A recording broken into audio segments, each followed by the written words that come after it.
नमस्कार मित्रों, मैं भरत गहलोत और आप सब देख रहे हैं आपका favourite YouTube channel all India potato farmers. किसान भाइयों, आज 12 मार्च 2024 मंगलवार, इस वीडियो में हम बात करेंगे आज के गुजरात के आलू के भाव के बारे में और आलू का भंडारण की पोजीशन क्या है और कितना आलू के डंप लगे हैं और कौन कौन से ज़िले में अभी आलू की खुदाई कितनी बाकी है उसकी भी बात करेंगे। तो कृपया करके वीडियो पूरा देखें।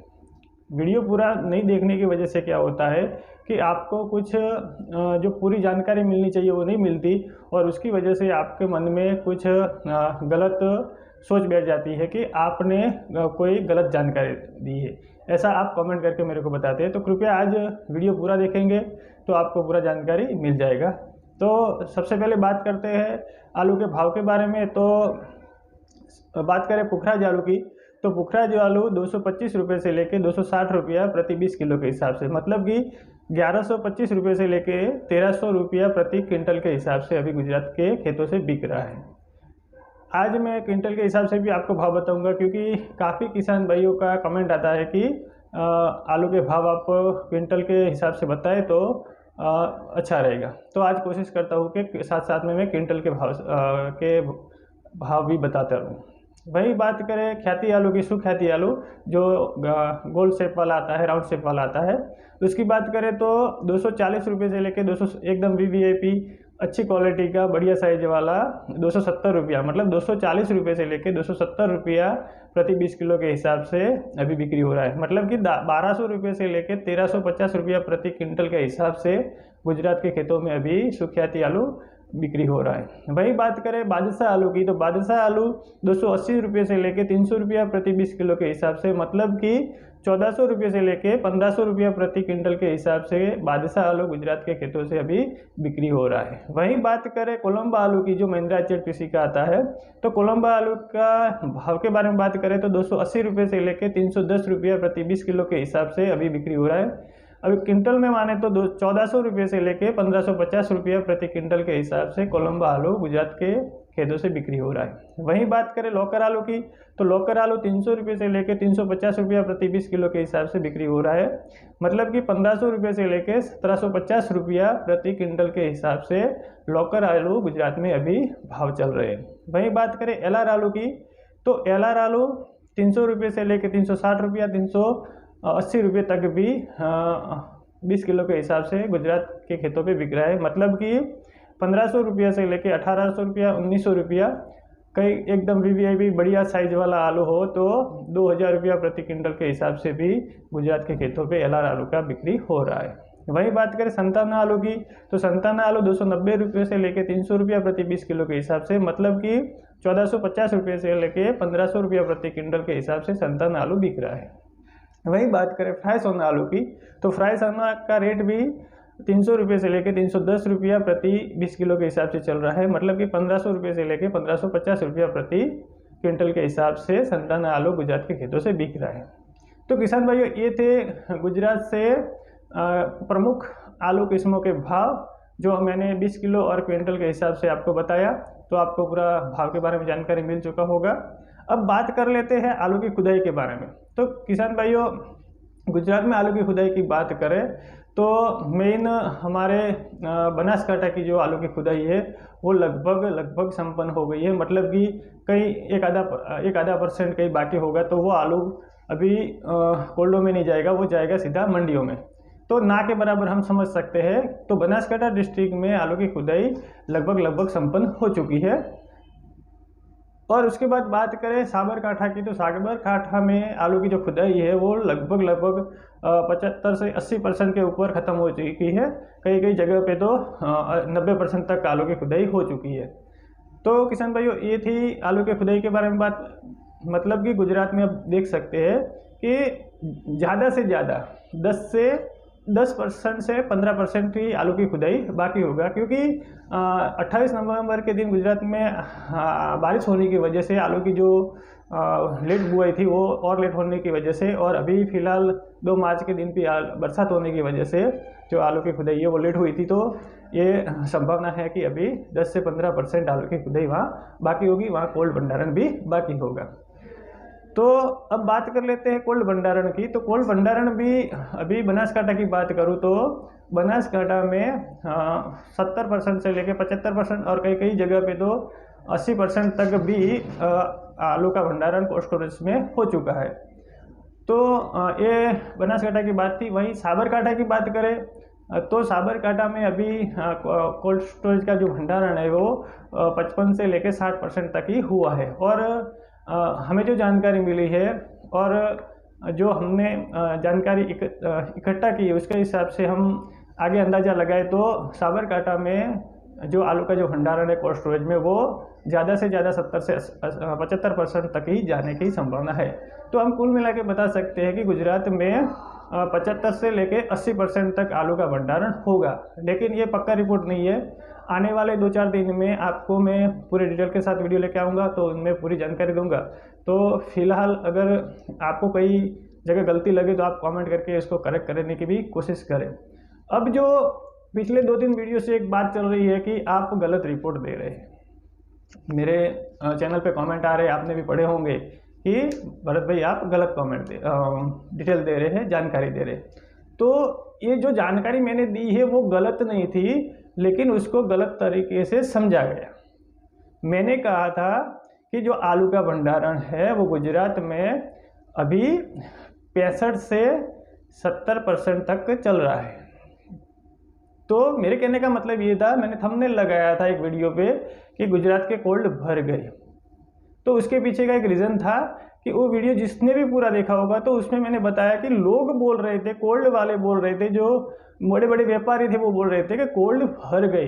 तो मैंने उस वीडियो में बताया था कि कोल्ड अभी भरे नहीं है। कोल्ड भरने के लिए कितना टाइम चाहिए, कितना आलू लोडिंग करना पड़ता है, ये पूरी डिटेल उस वीडियो में दी थी। लेकिन काफ़ी किसान भाई थे जिन्होंने थंबनेल देखा और कमेंट कर दिया। तो ठीक है, आपके पास इतना टाइम नहीं है वीडियो देखने के लिए, तो इसके लिए मैं कुछ भी नहीं कर सकता। लेकिन उस वीडियो को अगर आपको टाइम मिले तो दोबारा देखना। मैंने उसमें पूरा डिटेल के साथ बताया था कि किस वजह से लोग ऐसे बोल रहे थे, इसके पीछे का कारण क्या था, और अभी कोल्ड की क्या पोजीशन है वो भी बताई थी। कोल्ड भरने के लिए कितना टाइम चाहिए, कितनी लेबर चाहिए, और ये पूरी जानकारी मैंने उसमें दी थी। तो कृपया करके वो वीडियो भी दोबारा देखने की कोशिश करें और इस वीडियो को भी पूरा देखेंगे तो आपको, और हर किसी का वीडियो भी अगर पूरा देखेंगे तभी जाके आपको पूरा जानकारी मिलेगा। कि जो जानने वाली चीज़ होती है, जो 7-8 मिनट का वीडियो होता है उसमें 2-3 मिनट में होता है, लेकिन कहाँ होता है वो किसी को मालूम नहीं रहता है। वो वीडियो पूरा देखेंगे तभी जाके मालूम पड़ता है। तो किसान भाइयों, आलू के भाव के बारे में आपको जानकारी मिल गई, आलू की खुदाई के बारे में बात बताई, आलू के भंडारण के बारे में भी बात हो गई। तो अब एक मेन पहलू ये भी बचा है कि इस साल पिछले साल की कंपैरिजन में देखें, 2023 की कंपैरिजन में देखें तो आलू के भंडारण के बारे में तो सब लोग चर्चा करते हैं, लेकिन एक मेन पॉइंट है उसके बारे में कोई चर्चा नहीं कर रही है, कोई यूट्यूब पे नहीं बता रहा है। तो मैंने आज इस बिंदु पे बात करने की कोशिश करूँगा कि पिछले साल हम बात करें तो गुजरात में 18 से 20 लाख पैकेट का डंप हुआ था। स्टैक लगाए थे किसानों ने, ना कोल्ड में डाला ना मंडियों में बेचा, लेकिन अपने खेत पे ही, अपने घर पे ही डंप लगाए थे, और वो फिगर था 18 से 20 लाख पैकेट। मैं बनासकांठा की बात कर रहा हूँ। तो इस साल 2 मार्च के दिन बारिश हुआ, उसकी वजह से क्लाइमेट सही नहीं रहा, उसकी वजह से, और किसानों को अच्छा भाव मिल रहा था, उसकी वजह से भी किसानों की जो रुचि थी वो डंप की तरफ नहीं थी। उसकी वजह से क्या हुआ कि ज़्यादा से ज़्यादा 2-3 लाख पैकेट का डंप लगा होगा। तो किसान भाइयों, यहाँ एक देखें कि जहाँ पे बनासकांठा में 3-3.25 करोड़ पैकेट का आलू का भंडारण की जो कैपेसिटी है, वहाँ पे अगर डंप पिछले साल 18 से 20 लाख पैकेट का हुआ और इस साल मात्र 2 से 3 लाख पैकेट का डंप लगा हो, तो 15 लाख पैकेट का फर्क पड़ता है, और 15 लाख पैकेट बहुत बड़े मात्रा होती है। तो किसान भाइयों, ये छोटी छोटी बातें बहुत मायने रखती है आने वाले भविष्य के लिए, आलू के भविष्य के लिए, और किसानों को जो आलू के भाव मिलने चाहिए उसके बारे में भी ये छोटी छोटी चीज़ें बहुत महत्वपूर्ण होती है। तो ये बात हो गई डंप के बारे में। और अब बात करते हैं पिछले साल और इस साल बनासकांठा में जो आलू का भंडारण हुआ उसमें राशन वाला आलू और चिप्स वाला आलू, CIPC आलू। तो किसान भाइयों, सबसे पहले बनासकाठा की बात कर लेता हूँ। तो बनासकाठा में इस साल पिछले साल से राशन वाला आलू कम भंडारण हुआ है। एग्जैक्ट फिगर आपको, एग्जैक्ट आंकड़े आपको 2-3 दिन बाद जो वीडियो आएगा उसमें मिलेगा, लेकिन मैं बता सकता हूँ कि पिछले साल से इस साल राशन वाला आलू बनासकाठा में कम भंडारण हुआ है और गुजरात के दूसरे जिलों में भी कम भंडारण हुआ है। ये मैं आपको पक्के तौर पे बता सकता हूँ। तो जो भंडारण की जो गुंजाइश थी वो थी, उसके कंपैरिजन में थोड़ा ज़्यादा भंडारण हुआ। उसके पीछे का रीज़न क्या है, उसके पीछे का कारण क्या है, तो मैं आप किसान भाइयों को साफ तौर पे बता दूं कि जो प्रोसेसिंग वाला जो आलू होता है, जो चिप्स वाला आलू होता है, उसका जो पूरा मैनेजमेंट होता है, जो कंपनियां चैम्बर भाड़े पे रखती है, किराए पे रखती है कॉन्ट्रैक्ट फार्मिंग करवा के किसानों से, तो उनका जो पूरा सेटलमेंट होता है उसके हिसाब से उन्होंने जो कोल्ड है वो किराए पे रख लिए। अब वो कोल्ड खाली भी रहेंगे तो भी कंपनियों को उनका जो किराए का भुगतान है वो करना पड़ेगा। तो कंपनियों ने क्या किया, जैसे बनासकाठा में कोल्ड खाली थे चिप्स वाले आलू के, तो उन्होंने साबरकांठा से आलू यहाँ पे बनासकाठा में स्टोर किया, और जो दूसरी जगह भी खाली थी उसके लिए उन्होंने पंजाब या यूपी से जो बीज वाला सीड वाला जो आलू होता है, CIPC वाला चिप्स वाला, वो ला के स्टोर की। तो मतलब कि बनासकाठा के कोल्डो में ज़्यादा माल आया और भंडारण ज़्यादा हुआ। पिछले साल से ज़्यादा नहीं हुआ, लेकिन राशन वेराइटी के कंपैरिजन में ज़्यादा हुआ। तो अब आप सोचो कि जो भी आलू आया बनासकाठा के कोल्डो में, वो आया या तो साबरकांठा से या तो यूपी या पंजाब से। तो वहाँ से जो आलू आया, इतना आलू वहाँ कम हुआ, साबरकांठा में आलू कम हुआ वहाँ से बनासकाठा में आने की वजह से। तो अब क्या होगा, अब बनासकाठा में आलू का भंडारण लगभग खत्म होने के कगार पे है, आलू की खुदाई भी खत्म हो चुकी है समझो। अब साबरकांठा में आलू की जो कटौती होगी, मतलब कम पड़ेंगे आलू स्टोर भंडारण के लिए कंपनी के लिए, तो वो और भी आलू यूपी से खरीद के अपने वेंडरों के थ्रू साबरकांठा में डालेंगे, क्योंकि उनको अपना कोल्ड पूरा भरना पड़ेगा। अगर वो कोल्ड पूरे भरेंगे नहीं तो उनको खाली जगह का भी किराया देना पड़ेगा। तो कंपनियां ऐसे नहीं करेंगी, ऐसे नुकसान करने की कोशिश नहीं करेंगी, वो आलू खरीदेंगी। तो यही बात समझने वाली है। काफ़ी किसान भाइयों ने कमेंट करके मेरे को बोला चैनल पे, कोई लोग तो फ़ोन भी कर देते हैं, व्हाट्सएप भी मैसेज करते हैं कि अगर गुजरात के कोल्ड भर गए तो ये व्यापारी यूपी में क्यों खरीद कर रहे हैं। तो यही तो बात समझने वाली है कि जो कंपनियों वाले, जो चिप्स वाले प्रोसेसिंग वाले आलू की जो भंडारण करना है, जो कोल्ड खाली है, उनके लिए वहाँ से खरीदारी करना बहुत ज़रूरी है। तो अब आपको पूरा समझ में आ गया होगा।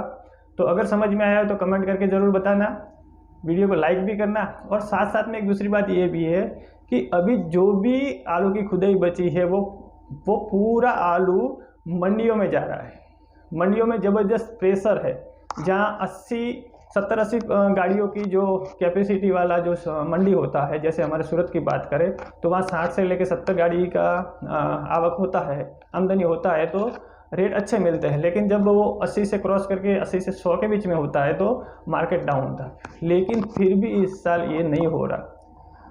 सूरत जैसी मंडियों में यूपी से भी आलू आता है, पंजाब से भी आलू आता है और गुजरात से भी जाता है। फिर भी 100 गाड़ियों की आमदनी होने पर भी भाव डाउन नहीं हो रहे, या तो स्थिर बने हुए या तो तेज़ी की तरफ जा रहे।